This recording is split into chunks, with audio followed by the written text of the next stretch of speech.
القطاوي خدا إذن من الخدمة ديالو ومشى شرا موس كبير دارو في الطوموبيل ومشى للطريق منين كادو السنة وماسيمو ملي تيكونوا راجعين من الخدمة مع ديك السبعة. الطريق جات حدا واحد الغابة، بقى القطاوي كيتسنى تما حتى بانت ليه الطوموبيل جاية. وديك الساعة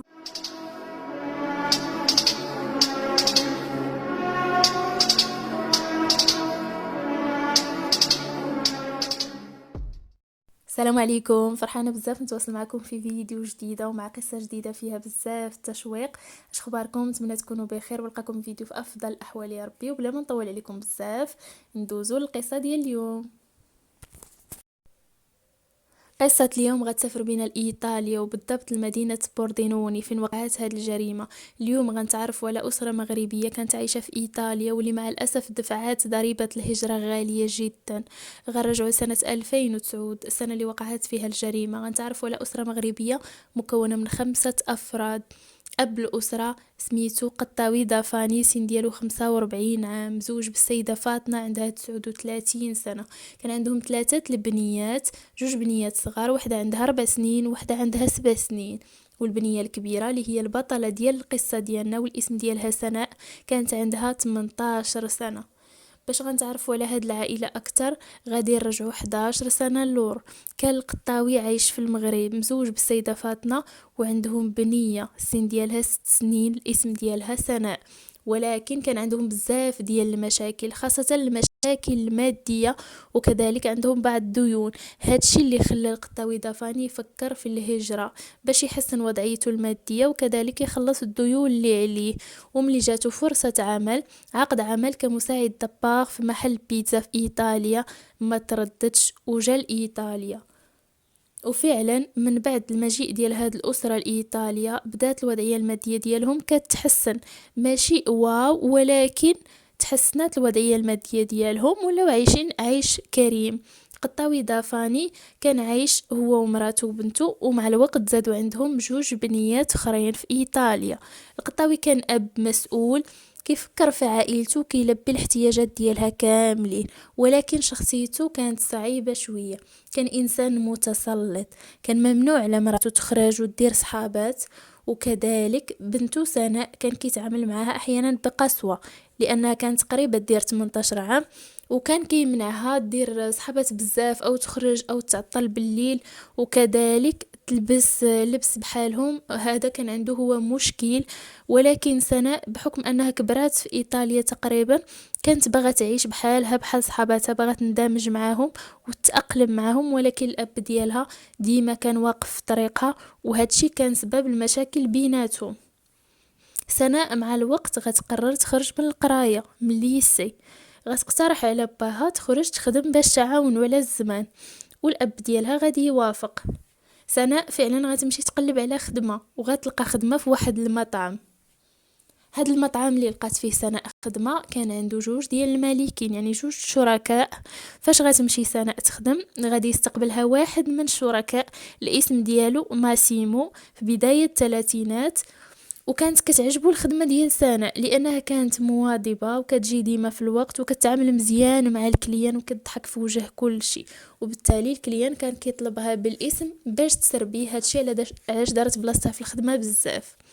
مع الوقت ماسيمو ولا معجب بسناء، بدات كتكون بيناتهم صداقة، ومع الوقت تحولات صداقة لعلاقة حب. وبطبيعة الحال سناء حافظت على سرية هاد العلاقة بشكل تام، وما قالت والو لوالديها، لا باها لا امها، لانها عارفة ان امها اي حاجة قالتها ليها كتوصلها لباها. اللي كان عارف بخصوص هاد العلاقة هما شي صحابات ايطاليات ديال سناء. سناء احيانا كانت كتخرج مع ماسيمو، وشي مرات كتخرج معها حتى خواتاتها الصغار وكتوصيهم ما يقولوا والو لوالديها. البنيات كان كيعجبهم الحال فاش كيخرجوا مع سناء وماسيمو لانه كان كيتهلا فيهم بزاف، لدرجه ان وحده من البنيات الصغار في وحده من الخرجات قالت لماسيمو يا ريت كون كنتي انت بابا. ماسيمو ملي سمع هاد الجمله عرف صعوبه الحياه اللي عايشه سناء، وعرف ان باها انسان قاسي شويه. غادي يدوز الوقت وغادي يقترح ماسيمو على سناء تمشي معاه باش يعرفها على الام ديالو. وفعلا غادي يعرفها على الام ديالو، غتعجبها سناء بزاف. الام ديال ماسيمو فرحات بيها وشجعات ولدها باش ما يفرطش فيها. وفعلا ماسيمو حتى هو كان فرحان ومتأكد باللي غادي يكمل حياته مع سناء، وعرض عليها الزواج، واقترح عليها يمشي لدارهم هو والام ديالو باش يخطبوها. ولكن سناء رفضات وقالت ليه باللي مستحيل الاب ديالها يقبل، لان كاين اختلاف كبير بيناتهم، فارق السن، لان سناء يلاه غتكمل 18 عام وماسيمو تقريبا في بداية الثلاثينات، كذلك اختلاف المعتقدات واختلاف الدين بيناتهم. فسناء متأكدة من الموقف ديال باها ورفضات رفض كامل أن ماسيمو يمشي لدارهم. غادي يدوز الوقت وغتكمل سناء 18 عام كاملة، وهنا غتقرر تخوي الدار. سناء غتخوي الدار وغتمشي تعيش مع ماسيمو بلا خبار والديها. غتقول الام ديالها باللي مشات تخدم في واحد الوزين ديال آلات التصبين، وبلي سكنات مع صاحبتها اللي خدامه في نفس الوزين. اما الاب ديالها فما بقاتش كتجاوبو في التليفون بمره. هادشي عصب الاب ديال سناء بزاف، ومشى عند الام ديالها وبدا كيلح عليها باش تقنعها ترجع للدار، وكذلك بدا كيتصل بصحابات سناء كيسول عليها وكيطلب منهم يردوا ليها عقلها ويقنعوها ترجع للدار. ولكن سناء قالت لهم والو، هذيك الدار هي اللي ما غنرجعش ليها. الاب سناء بقى كيقلب ويبحث حتى اكتشف ان بنته سناء ما خداماش في الوزين ديال آلات ديال التصبين كيف قالت، وما ساكناش مع صاحبتها، ولكن هي مازال خدامه في المطعم وساكنه مع ماسيمو اللي هو واحد من المالكين ديال المطعم، حيت مشى حتى للمطعم وتما اكدوا ليه باللي فعلا سناء هي خطيبه مولشي. الام ديال سناء كتعاود باللي الاب ملي عرف هادشي ما بقاش كينعس ولا كيبقى الليل كامل كيكمي، حيت بالنسبه ليه بنته خرجات على طوعه ولات باغا تعيش بحال الاوروبيات عكس ما كان كيتمنى، لانها ولات عايشه مع انسان ما كتربطها به حتى علاقه شرعيه، وهادشي بطبيعه الحال بالنسبه ليه مرفوض رفضا تاما. الاب ديال سناء بدا كيصيفط لها رسائل تهديد وكيقول ليها باللي غادي نصفيها ليك، ولا تلاقيتك انت وماسيمو شي في بلاصه غادي نصفيها لكم بجوج. غادي يدوز الوقت وسناء مازال عايشه مع ماسيمو وفرحانه ومقتنعه ورافضه رفض كامل انها ترجع عند والديها، واخا صحابتها كيعيطوا ليها وكيحاولوا يقنعوها والام ديالها، ولكن والو. سناء دارت اللي في راسها وكانت مصممه ما تعاودش ترجع، وقطعات التواصل بطبيعه الحال بصفه نهائيه مع الاب ديالها. غادي يدوز الوقت حتى جا نهار الواقعة. داك النهار واحد البنت صاحبة سناء بنت ايطاليا صيفطات لسناء رسالة وطلبات منها تبقى في الدار داك النهار وما تخرجش، لان باها عرف الحقيقة كاملة، يعني عرف انها عايشة مع ماسيمو، وان ديك الهضره اللي قالت في الاول ديال عايشه مع صاحبتها وخدامه في الوزين كانت غير كذوب. قالت ليها بلي باباك معصب بزاف وطلبات منها تبقى في الدار، ولكن سناء مع الأسف ما جاوبتهاش. داك النهار القطاوي اب سناء مشى للخدمه ديالو، خدا اذن، قال لهم بلي عندي شي غرض، ومشى شرا موس كبير دارو في الطوموبيل ومشى للطريق. منين كيدوز ماسيمو سناء مع ديك السبعة تقريبا، لانه كان كيراقبهم وعرف جميع المعلومات وجميع التحركات ديالهم. بقى القطاوي كيتسنى. الطريق كانت حدا واحد الغابه. داز شوية الوقت وبانت ليه الطوموبيل ديال ماسيمو، تما قطع عليه الطريق، وملي شافو ماسيمو نزل باش يهدر معاه، ولكن القطاوي كان معصب بزاف، بقى غير كيغوت وما تسوقش ليه. مشى ديريكت عند بنته، بغى يجرها من الطوموبيل ويدخلها للطوموبيل ديالو. بقى كيجرها ولكن سناء والو ما بغاتش تمشي معاه، وتدخل ماسيمو باش يعاونها تفك منه. فعلا سناء تفكت من الاب ديالها وهربات في الغابة. ملي هربات سناء تبعها ماسيمو، تما القطاوي مشى للطوموبيل جاب الموس وتبعهم. سناء كتجري، ماسيمو تابعها والقطاوي موراهم. ماسيمو تعكر وطاح في الطريق. هنا القطاوي استغل الفرصة وشد سناء تحت واحد الشجرة وضربها بزاف الضربات في عنقها. حاول ماسيمو يجي يفكها، ولكن ملي جا حتى هو ضربو القطاوي في يدو بموس. ماسيمو حس بالخطر وبلي القطاوي غيصفيها ليه حتى هو ومشى يطلب النجدة. في هاد اللحظة القطاوي جاب قرعة الزاج من الطوموبيل وهرسها على راس بنته وخلاها غارقة في دماياتها ومشى. جا ماسيمو باش يسعف سناء، ولكن مع الأسف لقاها ميتة. ماسيمو عيط للبوليس اللي جاو بطبيعة الحال داو الجثة ديال سناء للتشريح، وداو ماسيمو السبيطار باش يديروا ليه عملية في يديه. في السبيطار ماسيمو عاود كل شي للبوليس، قال لهم بلي الاب ديال سناء هو السبب، عاود لهم القصة كاملة وقال لهم بلي هو اللي دار هاد الحالة في بنته. الام ديال سناء ملي سمعت الاخبار مسكينة تصدمات بزاف بموت بنتها، وحتى خت سناء الصغيرة تصدمات لانها شافت خبر موت اختها في التلفازة فاش دوزو الصورة ديالها والصورة ديال الاب ديالها. القصة كانت صادمة بالنسبة للناس كاملين في إيطاليا وخاصة في منطقة بوردينوني. طريقة باش ماتت سناء كانت بشعة، وفكرة أن أب يصفيها لبنته ما كيتقبلهاش العقل، واخا تكون غلطات، ولكن الطريقة باش ماتت كانت مؤسفة بزاف.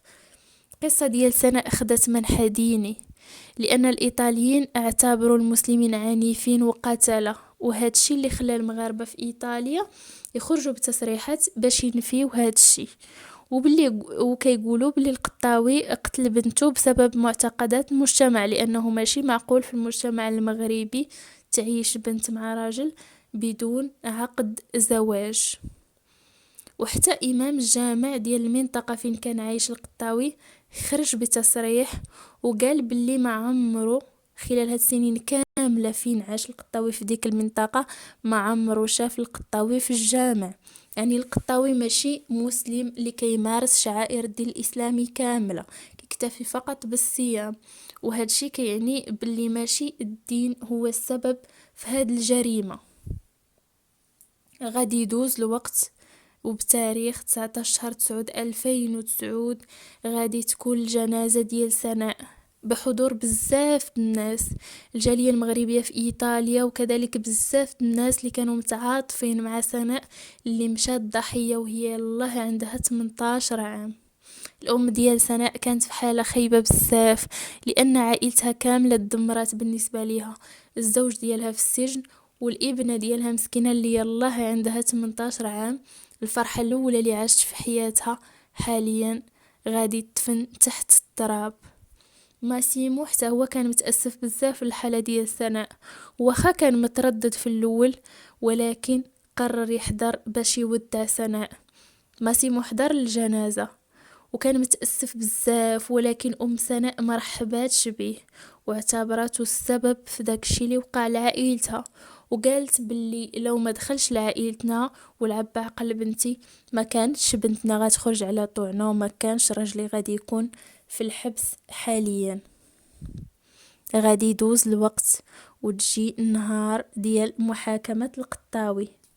أخيرا في المحاكمة غادي يهدر القطاوي، غادي يعتذر على داكشي اللي دار كامل، غادي يقول انه بقات فيه بنته وندم على داكشي اللي دار ليها، وكذلك غادي يقول باللي هو كيبغي عائلته بزاف وكيحمق على مراته وبناته، باللي كان كيدير اي حاجة على قبلهم، بانه نادم لانه كان السبب في موت بنته بديك الطريقة.